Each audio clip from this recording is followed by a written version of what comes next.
నేను వస్తున్నప్పుడు మీ బయట బోర్డు ఉంది కదా, మీ బోర్డు పక్కన బ్యాంక్ పేర్లు పెట్టున్నారు ఏంటది? అవన్నీ కూడా మనం టైఅప్ అయిన బ్యాంక్స్ మేడం.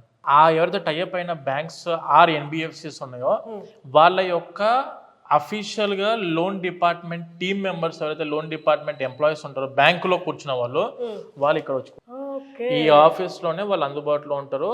ఏ ఒక్క స్టూడెంట్ అయినా ఎడ్యుకేషన్ లోన్ కావాలి అని చెప్పి అబ్రాడ్ కి వెళ్ళి మాస్టర్స్ చదువుకునేటప్పుడు, అంటే ప్రతి ఒక్క పేరెంట్ కైనా ప్రతి ఒక్క స్టూడెంట్ కైనా బయట కంట్రీకి వెళ్లే ముందు వాళ్ళ ఫస్ట్ టాస్క్ ఏంటంటే ఫైనాన్షియల్ బడ్జెట్ మనం ఎంత పెట్టుకోవాలా, ఇది మన దగ్గర నుంచి అవుద్దా లేదా, చేయలేమనుకుని చాలా మంది స్టూడెంట్స్ వెళ్దామని బాగా ఇంట్రెస్ట్ ఉన్నా కూడా డబ్బులు కొంచెం ఇబ్బంది అయ్యి ఏంటంటే బ్యాక్ స్టెప్ వేస్తున్నారు.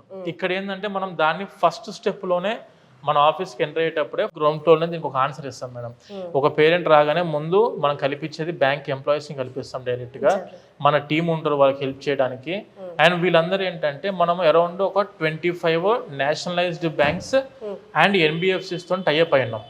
ఈ వీళ్ళందరూ ఏంటంటే ఇప్పుడు నేను చెప్పేది education loan for the masters in abroad.